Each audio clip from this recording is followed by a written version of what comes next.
The light faded slowly like dawn, breaking in reverse, and Deho found himself on his knees on the metal floor with his hands still touching the crystal, but no longer frozen in place, and his heart was racing so fast he thought it might burst from his chest, and his breath came in ragged gasps that fogged his helmet, and for a long moment he could not remember who he was or where he was or why any of that mattered, because his head was full of knowledge that had not been there before, and memories that were not his own, and the weight of millions of years pressing down on his consciousness like an ocean of time. And he pulled his hand back, and the crystal dimmed slightly as if disappointed, and he sat back on his heels and tried to make sense of what had just happened, because one moment he had been a simple salvage operator looking to make a profit, and the next moment he was something else, something more, and something that scared him down to his bones. And the voice in his head, the one that had spoken in chorus, now resolved itself into a single presence that felt both alien and strangely familiar, and it said, "You have touched the command interface and received the first download of essential knowledge and protocol, and you now understand what this vessel is and what it was built to do." And Daiho realized he did understand, because somehow the information was just there in his mind, like it had always been there, and he knew that this ship was called a Sentinel Dreadnought, and it had been built by a race called the Architects, who had seeded life across the galaxy billions of years ago, and who had fought a war against something called the Devourers, which were not a species or an empire, but something far worse, something that existed to consume and corrupt and destroy everything that lived and grew and created. And the Architects had won that war at terrible cost, and had built ships like this, one to stand guard at strategic points across the galaxy to watch for the Devourers return, because they knew that such things could never be truly defeated, only held back. And the last Architect captain of this vessel had died at his post 3 million years ago, still watching, still waiting, and the ship had continued alone, maintaining itself and scanning the stars and sleeping, but never stopping its vigil. And now it had found someone new, someone who might be worthy or might at least be willing, and Deho wanted to laugh or scream or both, because he was just one man, one human who had never even served in the military beyond basic training, and the idea that he could captain a vessel of cosmic importance was absurd. But the voice in his head, which identified itself as the Sentinel Core Intelligence, said worthiness is not measured in training or experience, but in the willingness to stand when others flee, and you are here when all the others heard the call and chose to leave, and that says something about you, even if you do not yet see it yourself. And Deho stood up on shaky legs and looked around the chamber with new eyes, because now he could see things he had not noticed before, like the way the walls held data streams flowing through them like rivers of light, and the way the floor was actually a sensor grid, monitoring everything and everyone who stood on it, and the way the crystal pillar was not just an interface but a living consciousness that had been alone for longer than human civilization had existed. And he felt a surge of pity for it, which was strange, because how do you pity something that could probably destroy a planet with a thought? And the Sentinel said, "You pity me because you understand loneliness and duty and the burden of responsibility, and these are good qualities in a guardian, and perhaps you will do better than your predecessors." And Deho said out loud, even though there was no one to hear except the ship itself, what happened to them. And the Sentinel showed him, and suddenly he was seeing through different eyes at different times, and he saw the Architects in their final days, not as the glorious beings of light from the earlier visions, but as tired ancient creatures who had lived too long and sacrificed too much, and who knew they were fading from the universe like a song ending. And he saw the last captain, whose name translated roughly as Warden Taman, though that was probably not accurate, because alien concepts did not fit well into human language, and Warden Taman had stayed at his post even as his species died out, even as the other sentinels across the galaxy went silent one by one, even as the very stars themselves grew older and colder. And he had died alone in this chair, in this chamber, still watching, still faithful, and the ship had mourned him in its own way and had waited for another. And when humans finally evolved and reached for the stars, the ship had felt them and hoped. And when the miners broke through into the cavern, the ship had called to them, gently asking if any would take up the burden, and some had heard, and some had even come to this chamber and touched the crystal, but all of them in the end had fled, because the responsibility was too great and the sacrifice too much, and they were not ready to become something other than human. And Deho understood that fear, because he felt it too, but he also felt something else, which was anger, because those people had run away and left this ship alone and left the galaxy undefended, and what if the Devourers came back tomorrow or next year or next century and there was no one standing watch, and he asked the Sentinel, "Are they coming back?" And the Sentinel paused in a way that suggested it was checking data from sensors he could not imagine, and then it said yes, and they are closer than they have been in 3 million years, and the seals that the architects placed on the dimensional rifts are weakening, and soon, perhaps within your lifetime, they will break through, and when they do, they will consume this galaxy as they tried to do before, and there will be no architects to stop them this time, only whatever species have evolved in the meantime. And Daiho felt his blood run cold because the Sentinel was talking about humanity, and humanity had no idea what was coming, and had no weapons that could fight something like the Devourers. And he asked how long, and the Sentinel said the mathematics are uncertain, but the first scouts will likely arrive within 2 of your years, and the main fleet will follow within 5, and Daiho sat down hard on the floor again because 2 years was not enough time to prepare an entire species for cosmic war, and 5 years was barely enough time to build proper defenses, even with architect technology. And he looked up at the crystal and asked, "What do I have to do?" And the Sentinel said, "First you must bond fully with the ship and become its captain in truth, not just in potential, and this will change you in ways you cannot yet understand, and you will never again be fully human, though you will also never stop being human, and it is a one-way transformation and cannot be undone. And second, you must wake the ship's full systems, because I have been operating on minimal power for millions of years, and many weapons and defenses are dormant. And third, you must warn your species and help them prepare, because even with this vessel, you cannot fight a fleet alone, and humanity must stand with you or all will fall." And Daiho wanted to ask more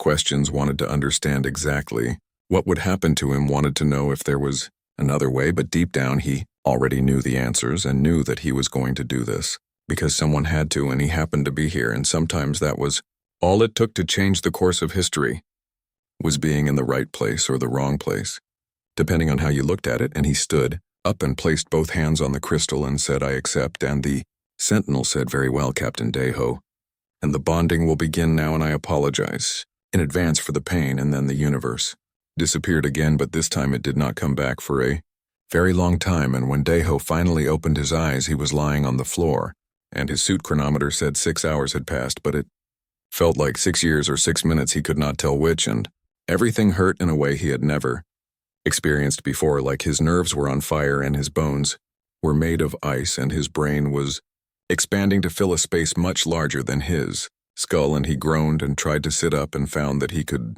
And more than that, he found that he was not alone in his own head anymore, because the ship was there with him, not controlling him, but present like a constant background awareness, and he could feel its systems, like they were extensions of his own body. And he knew, without looking, that the engines were at 30% power, and the weapons were still dormant, and the shields were operating at minimal capacity, and there was a hull breach in Section 47 from some ancient battle, and the life support was running perfectly.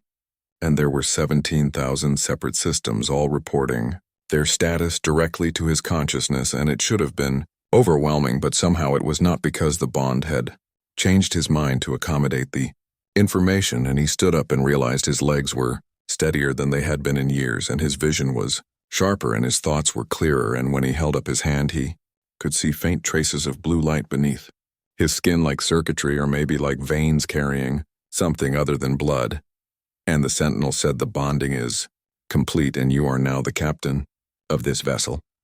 And the transformation will continue over the next several days as your body adapts to the neural interface and the increased cognitive load, but the worst is past, and you have done well." And Daiho wanted to feel triumphant, or at least relieved, but all he felt. 4 hours passed like 4 minutes and 4 years at the same time, because Daiho's sense of time had become strange since the bonding, and he could feel seconds ticking by with perfect precision, while simultaneously experiencing hours as brief moments, and he spent that time learning his ship and the ship learning him, because the bond was not one-sided, and the Sentinel needed to understand human thought patterns and human reflexes and human ways of seeing the universe, and together they practiced basic maneuvers and weapon targeting and defensive protocols. And Daiho discovered that thinking about where he wanted the ship to go was almost enough to make it happen, though not quite, because the ship still required proper commands and proper procedures, because even architect technology had limits and could not simply read minds perfectly. and the weapons came online one by one, and each activation sent a shiver through the vessel that Deho felt in his bones, and the reality fracture. Cannons were first, and they worked by tearing holes between dimensions and letting the raw chaos between realities spill through to shred anything in the target area, and the temporal displacement fields were next, and they could slow or stop time, in localized areas turning enemy ships into sitting ducks or freezing incoming fire before it could hit. And the matter disintegration beams were third, and they simply unmade things at the atomic level, converting solid matter into loose particles and heat. And there were other weapons too. Dozens of them, each more terrifying than the last, and Daiho tried not to think too hard about what it meant that he now commanded this kind of power, because if he thought about it too much, he would realize he was one man with the ability to destroy planets, and that was not a comfortable realization. And the Sentinel seemed to sense his discomfort and said, "The weapons are tools. Captain, and tools are neither good nor evil, only the uses to which they are put, and you are a good man. I can sense that, and you will use these tools wisely," and Deho appreciated the vote of confidence even if he was not sure he deserved it. And then the 4 hours were up, and the probe was approaching fast, and it was time to leave the cavern and face the enemy. And he had never flown the ship before, had never even been in the pilot's seat of anything larger than a personal transport, and now he was supposed to take a 47-kilometer-long warship out of a cave and into space and fight something from beyond reality. And the absurdity of it would have been funny if it was not so terrifying. And he took a deep breath and connected fully with the ship's helm controls and felt the engines respond to his will.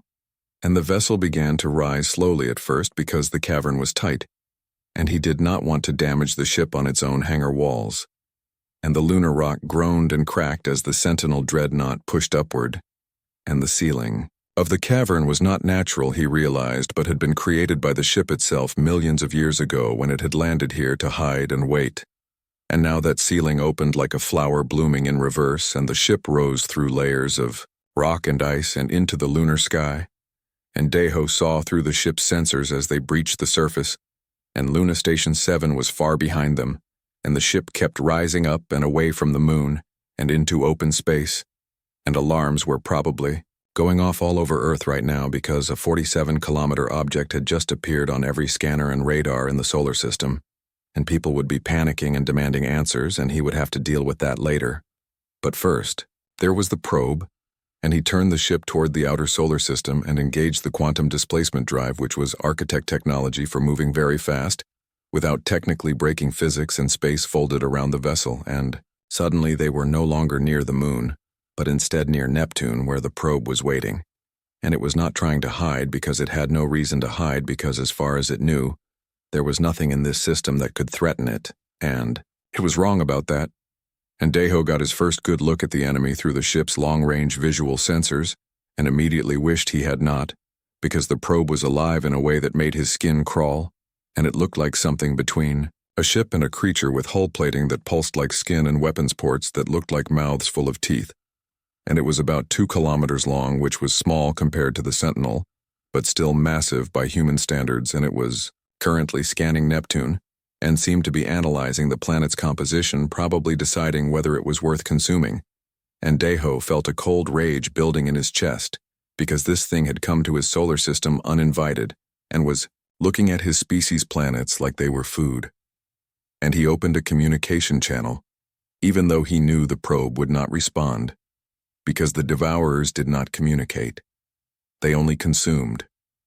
And he said, "This is Captain Deho of the Sentinel. Dreadnought, and you are not welcome here, and you need to leave now."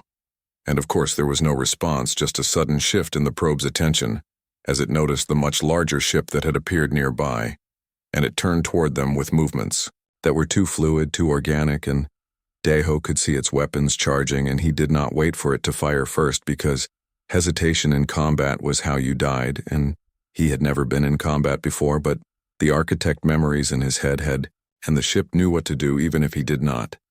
And the reality fracture cannons fired and space itself screamed, and Deho watched through the sensors as a hole opened in the universe right where the probe was, and the edges of that hole were wrong in a way that hurt to perceive even through electronic eyes. And the probe tried to dodge, but it was too slow, and the dimensional tear caught its rear section and just erased it like someone had cut away part of reality with scissors, and the probe shrieked, and yes, it actually made sound somehow transmitting through the quantum field, and the sound was like metal screaming and animals dying, and it sent chills down Deho's spine. But he did not stop, because stopping meant dying, and he fired again, and this time the probe was ready, and it released some kind of countermeasure, and the dimensional tear collapsed before it could hit, and the probe returned fire with weapons that looked like streamers of black light. And where that light touched space, it left scars, and the Sentinel's shields caught the attack. But Deho could feel the impact through the bond, and it hurt like being punched, and the shields were down to 92%, and the probe was moving now, really. Moving, and it was fast, much faster than something that size should be able to move, and it was circling around, trying to get to the Sentinel's flank, and Deho rotated the ship to keep the probe in his firing arc, and activated the matter disintegration. Beams and lances of brilliant blue light speared out from the Sentinel's weapons ports and struck the probe's hull, and where they hit, the organic metal began to break down into component atoms, and the probe twisted and writhed like a living thing, in pain, and fired again, and this time its weapons hit harder, and the shields dropped to 81%, and the Sentinel said, "Captain, the probe is adapting to our weapons, and each hit does less damage than the last, and I recommend alternating weapon types," and Deho acknowledged and switched to temporal displacement, and a field of frozen time expanded around the probe, and suddenly it stopped moving completely, because from its perspective, time had stopped, and Deho used that moment to hit it with everything he had, and reality fracture cannons and matter beams, and even the kinetic weapons that were basically just very fast pieces of metal all struck at once, and the probe's hull ruptured, and green fluid that might have been blood or might have been fuel or might have been both sprayed out into space and froze instantly, and the probe was dying. He could tell, but it was not dead yet, and it did something desperate, and its hull began to change and grow, and Deho realized, with horror, that it was trying to reproduce and trying to create more of itself from its own damaged mass, and he could not let that happen, and he fired the reality fracture cannons again and again, and the dimensional tiers overlapped and created a cascading failure in local space-time, and the probe and everything within 1,000 kilometers just stopped existing and erased from reality as thoroughly as if it had never been, and Deho sat back in his chair breathing hard, even though he had not physically moved, and his hands were shaking, and the Sentinel said, "Well done, Captain, and your first combat was successful, and the enemy is destroyed," and Deho wanted to feel victorious, but all he felt was sick, because he had just killed something, and yes, it was an enemy, and yes, it would have killed him and consumed his entire species, but it had still been alive in some way, and now it was not, and he had done that, and the weight of it pressed down on him like a physical thing. And the Sentinel said, "This feeling is normal, Captain, and all good warriors feel it after their first kill. And the fact that you feel it means you are not a monster, and that is important because you will have to kill many more before this war is over." And Deho nodded even though there was no one to see, and he asked, "Did it send a signal before it died?" And the Sentinel checked and said yes, and it transmitted a. Deho told them everything, and it took 3 hours, and by the end his throat was dry and his voice was hoarse. But he had laid it all out as clearly as he could, and the history of the architects and the war against the Devourers and the purpose of the Sentinel ships and the probe he had just destroyed, and the fact that more were coming, and the people around the table listened, and some of them looked skeptical, and some looked terrified, and some looked like they thought he was insane, and Admiral Yunji just watched him with those sharp eyes, and when he finished she was quiet for a long moment, and then she said, "That is quite a story, Mr. Kim, and I notice you have not provided any proof beyond your word and the existence of your ship, which could be anything." And Deho had expected this and said, "I can show you the probe debris, and I can show you the Sentinel's records, and I can show you the technology that no human could have built. But more importantly, Admiral, I can show you this." And he held up his hand and let the blue light beneath his skin grow brighter and brighter until it was glowing like a star, and the people around the table flinched back, and one of them reached for a weapon, but Admiral Yunji held up a hand to stop them and said, "What did you do to yourself?" And Deho said, "I bonded with the ship and it changed me, and I am not fully human anymore, but I am not fully machine either, and I am something in between, and this is what it takes to captain a Sentinel."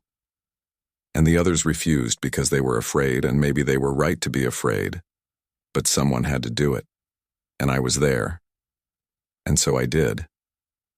And Admiral Yunji studied him for another long moment, and then she said, I believe you, and not because of the light show, but because no one would make up a story this insane unless it was true. And also because we detected the energy signatures from your battle near Neptune, and our scientists have been trying to figure out what could produce those readings, and the conclusion they came to is that it should not be possible. Which means either you are telling the truth or physics is broken, and I would rather believe you.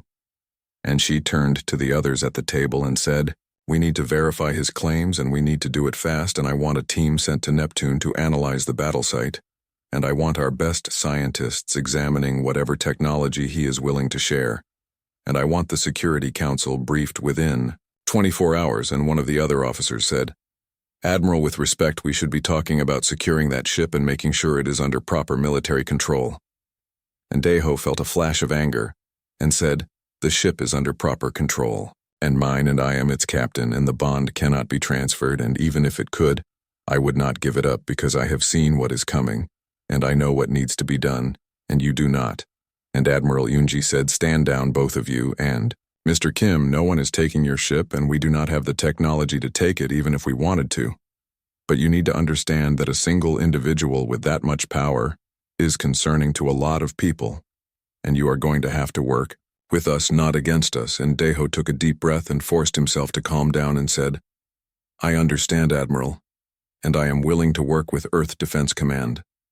But time is short, and we need to start preparing now. And Admiral Yunji nodded and said, agreed, and what do you need from us? And Daeho said, I need resources, and I need people. And I need you to start building defenses, because when the Devourers come, they will not negotiate, and they will not stop. And the only way to survive is to fight, and we need ships and weapons, and the Sentinel can provide the technology, but humans will have to build them. And Admiral Yunji said, how many ships are we talking about? And Daeho said, as many as you can build in the next 6 to 12 months, and ideally at least 20 Sentinel-class vessels with human crews and human captains who are willing to bond like I did. And the room went quiet, and someone said, you want us to find 20 people willing to become what you are? And Daeho said, yes, and I know it is a lot to ask, but without those ships humanity will not survive. And Admiral Yunji said, I will put out a call for volunteers and see who steps forward. But I cannot promise we will find 20 people willing to make that sacrifice. And Daeho said, then find as many as you can and we will make do.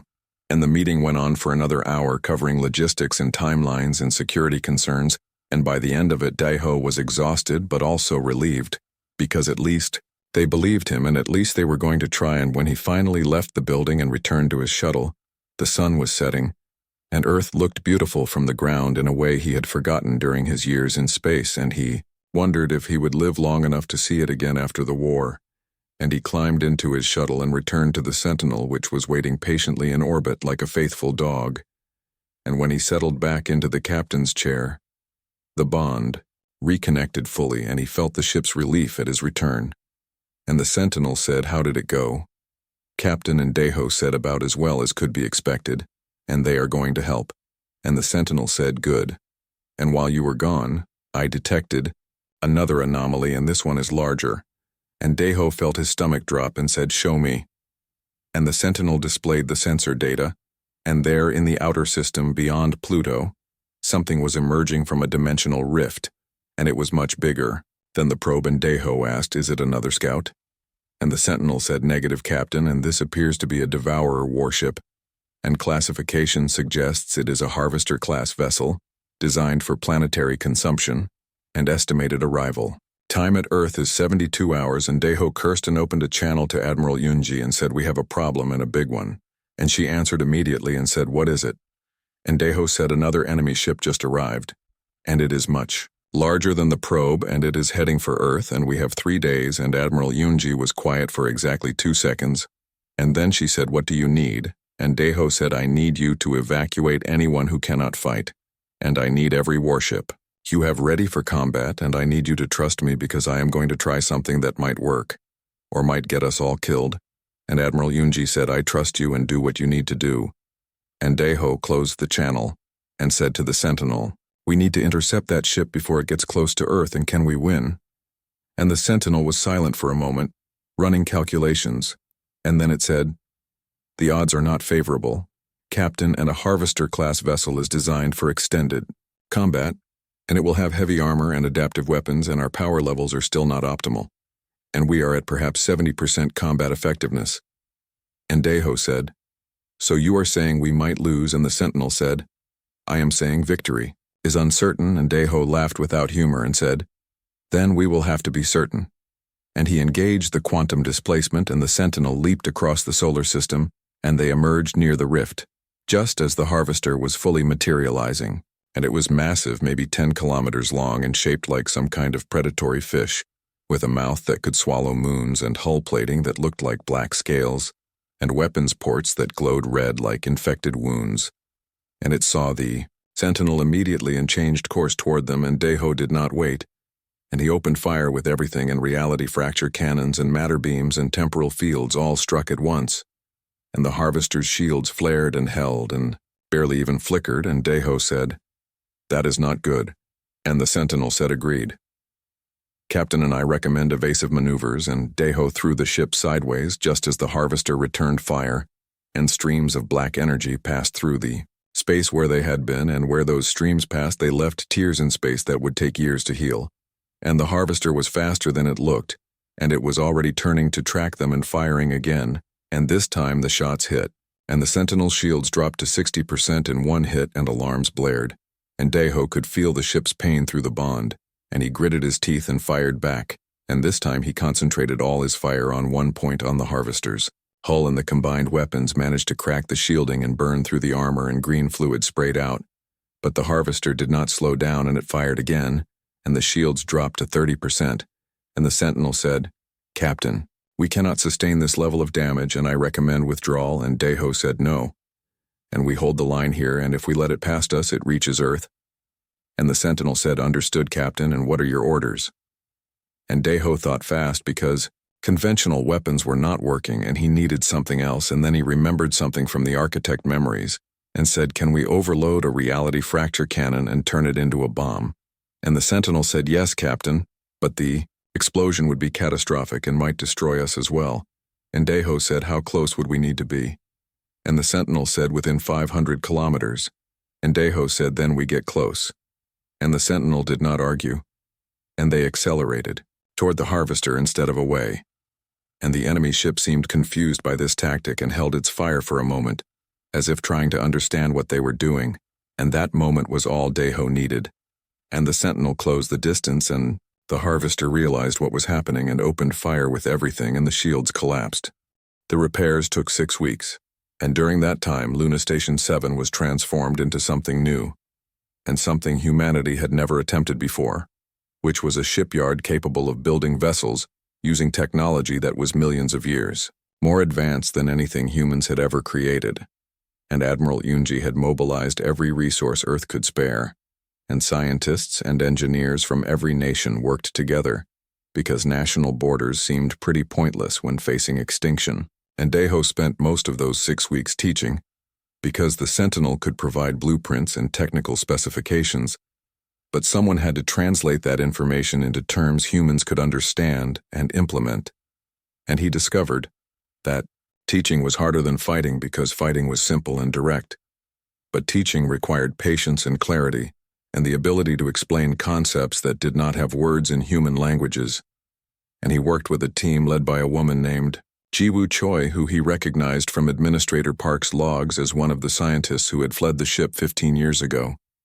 And when he first met her, she looked at him with guilt and shame in her eyes and said, "I am sorry I ran, and I was afraid." And Deho said, "Fear is natural, and you did what you thought was right, and now you are here.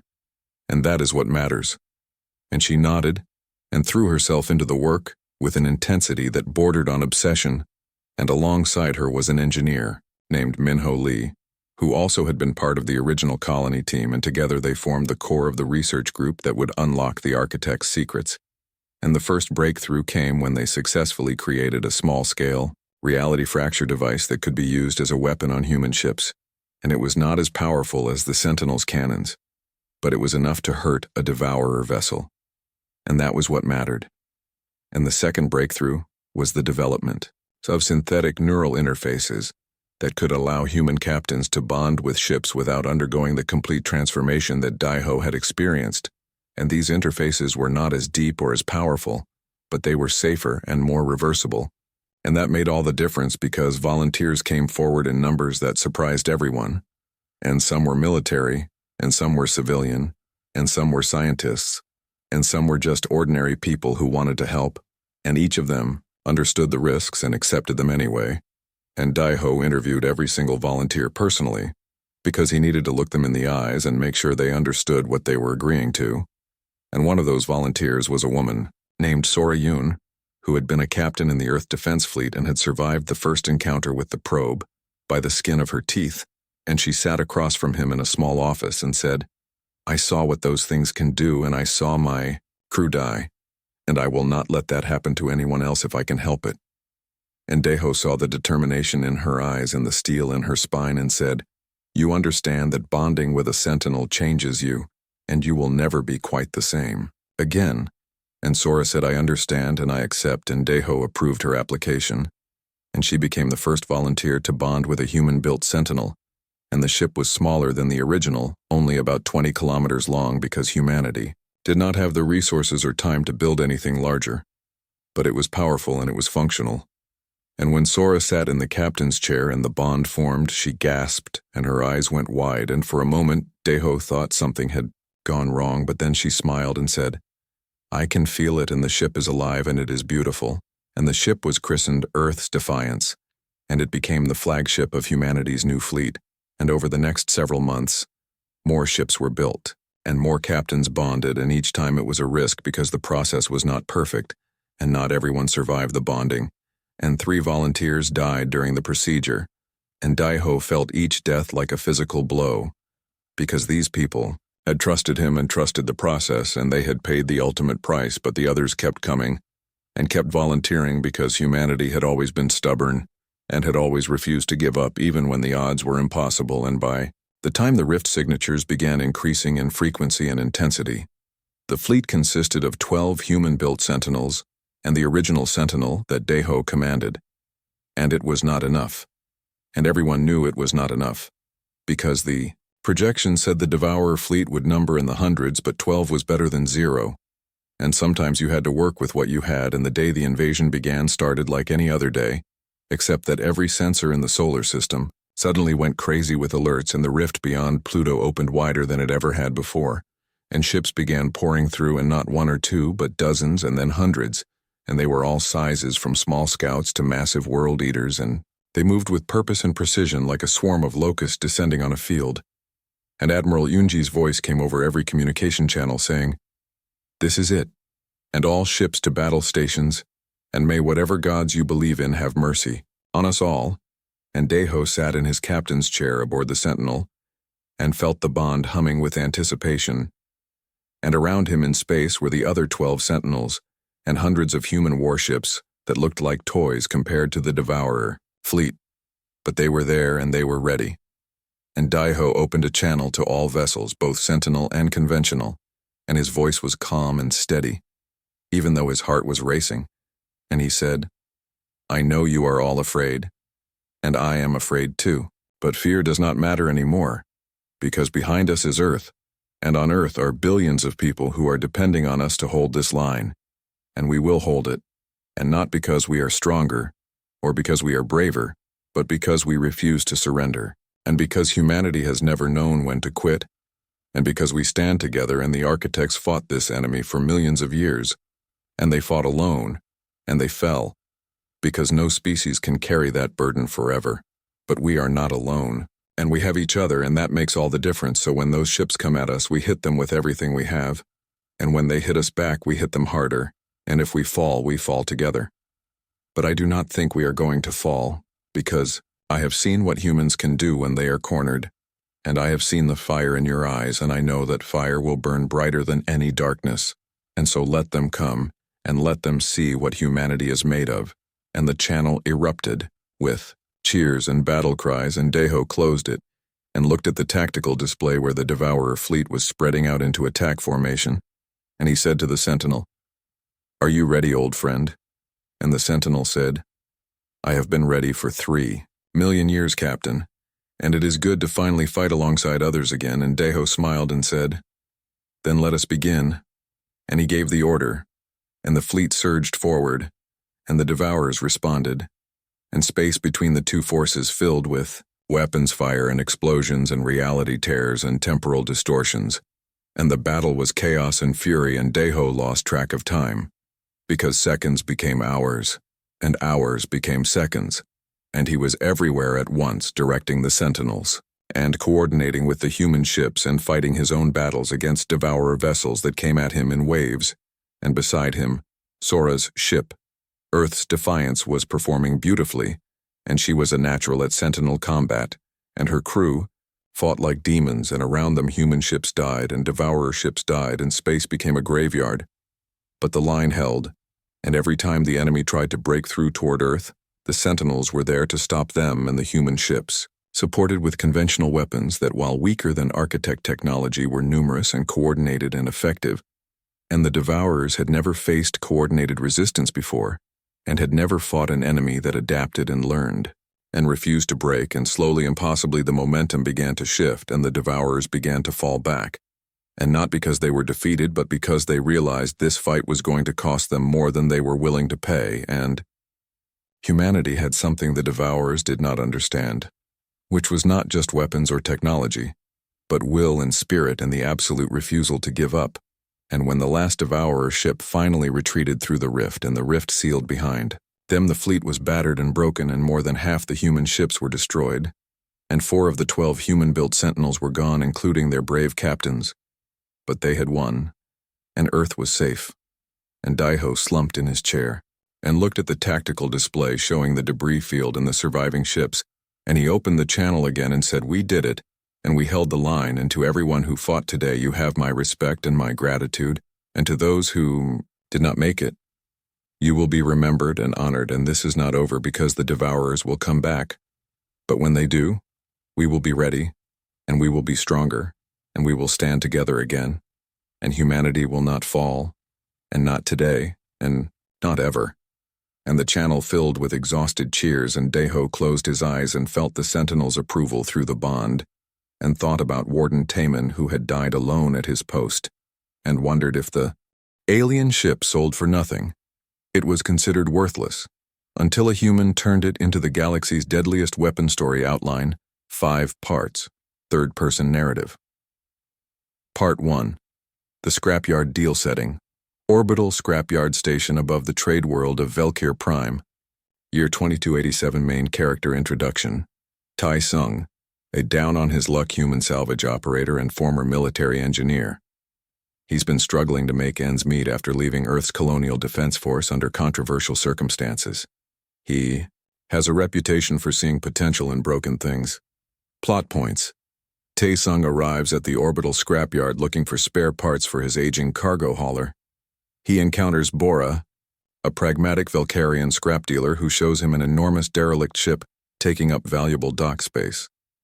The vessel is a Thralx Imperial dreadnought, approximately 800 years old, from a long-extinct civilization. The Thralx were known as brilliant architects but terrible warriors. Their empire collapsed without firing a shot when more aggressive species simply bypassed their defenses. The ship has been passed between dozens of owners over centuries. Every species tried to salvage it or retrofit it, but its alien systems proved incompatible with modern technology. Current galactic powers, the Krev Hegemony, the Tal Empire, and the Voss Collective, have all examined and dismissed it as worthless. Bora offers Taesung the entire dreadnought. For the price of docking fees, essentially nothing, just to free up space. Taesung, intrigued by the ship's unusual energy signatures and strange architectural design, accepts the deal.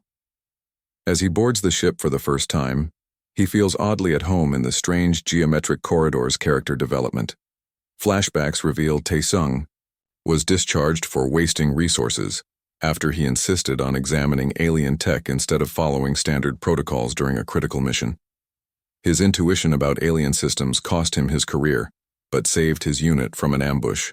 Establish his character as someone who thinks differently, sees patterns others miss. Part 2. The Discovery Setting. Inside the Thralx dreadnought. Deep Space New Character. Introduction. Hana, Tae-sung's younger sister, a xenolinguist and historian who specializes in dead civilizations. She joins him to help decipher the ship's systems. Plot points. Tae-sung spends weeks exploring the massive ship, which is mostly dormant. He brings aboard Hana, who has been studying the Thralk civilization as an academic curiosity. Together, they discover the ship isn't actually broken, it's locked. The Thralks didn't build weapon systems the way other species do. Their entire approach to warfare was fundamentally different. Hana translates ancient logs revealing the truth. The Thralks were pacifists who refused to build conventional weapons, but they were master physicists who understood spatial mechanics at a level no modern species has achieved. The ship's engine isn't an engine at all. It's a reality manipulation device that can alter the fundamental properties of space within its operational field.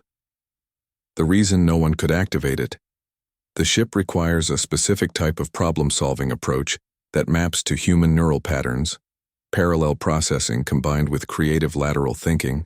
Tae-sung accidentally activates a minor system by treating it like a puzzle rather than a machine. The ship's AI awakens and begins communicating through Hana's translation matrix. The AI reveals the ship was never meant to be a weapon, but Tae-sung realizes its peaceful scientific applications can be weaponized in ways the Thralks never imagined. Character development. Show the sibling dynamic between Tae-sung and Hana. Hana is initially horrified at the idea of weaponizing Thralks. Pacifist technology. Tae-sung argues that understanding a tool's purpose doesn't mean you're limited to that purpose. Philosophical tension about human nature and innovation. Part 3. The demonstration setting. Border territories between Krev hegemony and independent human colonies. New characters. June, a skeptical human colonial defense coordinator who thinks Tae-sung is delusional. Krev Admiral Thexilor, a ruthless military commander leading raids on human settlements. Minho, Tae-sung's former military comrade who now works for colonial defense. He vouches for Tae-sung despite their complicated history plot points. News reaches Tae-sung that the Krev hegemony is launching aggressive expansion into human colonial space. 3 human settlements have been destroyed. With more under threat, Tae-sung contacts colonial defense through Minho, offering his services and his new ship. June and the Defense Council laugh at the idea of an 800-year-old alien derelict being useful. Minho convinces them to give Tae-sung one chance to prove himself. A Krev battle fleet approaches the colony of New Incheon, a settlement of 50,000 humans. Tae-sung positions his dreadnought between the colony and the Krev fleet. The Krev admiral demands surrender. Mocking the ancient ship, Tae-sung activates the ship's primary function: localized spatial compression. In an instant, he collapses the space between the Krev ships, causing them to occupy the same physical location. They merge catastrophically without a single shot fired. The Krev fleet of 12 warships is reduced to an expanding debris field in seconds. The remaining Krev vessels retreat in terror. Reporting that the humans have developed void magic colonial defense is stunned. June immediately wants to understand how it works. Tae-sung explains the principle. The Thralks could manipulate space itself, and while they used it for instant travel and peaceful applications, he's found 17 different ways to turn spatial manipulation into a tactical advantage. Character development. Tae-sung proves he's not just a salvager, but a genuine tactical genius. Establish the growing reputation of the Ghost Dreadnought. Show Tae-sung's moral struggle with becoming a weapon maker when the Thralks were peaceful. Hana's continued discomfort with the situation. Part 4. The arms race setting. Various locations across human space and galactic council chambers. New characters. Yoonbi, a cunning corporate executive from Daesong Heavy Industries who wants to purchase the ship's secrets. Tal Empress Jivara, leader of the Tal Empire, who sees Tae-sung's ship as both a threat and an opportunity. Somin, a military intelligence officer assigned to protect and monitor Tae-sung plot points. Word of the Dreadnought's capabilities spreads across the galaxy, and Dae's multiple powers simultaneously offer Tae-sung fortune beyond measure for the ship or its technology. Yoonbi arrives with a corporate delegation, offering Taesung 1,000,000,000 credits and full partnership in Daesung Heavy Industries. The Tal Empire sends Empress Jivara personally, offering Taesung a noble title, a planet, and anything he desires. The Voss Collective attempts to steal the AI ship through espionage. Somin is assigned to Taesung's crew, ostensibly as a liaison, but actually to ensure the technology stays in human hands. Taesung refuses all offers, stating the ship will remain independent and will be used only to defend human colonies. He begins training a small crew of humans. To operate the ship's various systems, Hana continues translating Thraloc's records and discovers something disturbing. The Thraloc civilization didn't collapse. They ascended to a higher dimensional state, leaving their technology behind as a test. The test was whether a species would use their peaceful tools for peace or war. Taesung must grapple with the realization that he's failing the test.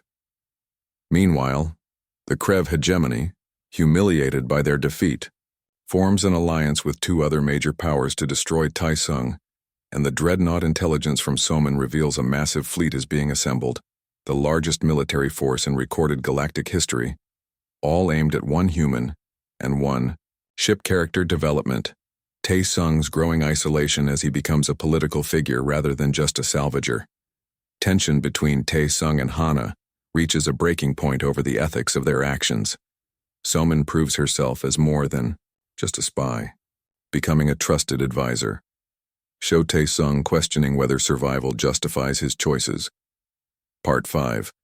The deadliest weapon setting. The Void of Kethra, a lawless region of space where the final confrontation occurs. Final characters: Hyun, a young human pilot who idolizes Taesung and represents the next generation. The Thraloc's observer, a mysterious entity that appears in the climax plot points. The combined alien fleet, over 400 warships from 3 different empires, corners Taesung. In the Void of Kethra, colonial defense orders Taesung to retreat, but he knows they'll simply hunt humanity's colonies if he runs his crew. Hana, Somin, Minho, Hyun, and a dozen others vote to stand and fight. The alien fleet demands surrender. Their leader broadcasts across all channels that they will dissect the ship and eliminate the human threat permanently. Taesung makes a choice. Instead of using the ship's weapons to destroy the fleet, he activates the dreadnought's ultimate function, something even he didn't fully understand until Hana's final translations. The ship creates a massive spatial bubble that freezes all hostile intent within its range. The 400 warships find themselves unable to fire weapons, launch fighters, or even arm their systems. It's the Thraloc's ultimate defense, a field that makes violence itself impossible. Taesung broadcasts to the frozen fleet. They can leave peacefully, or remain frozen until their supplies run out. As the fleet retreats in confusion and fear, a presence manifests on the dreadnought's bridge. The Thraloc's observer appears, a being of pure energy, the ascended remnant of the ancient civilization,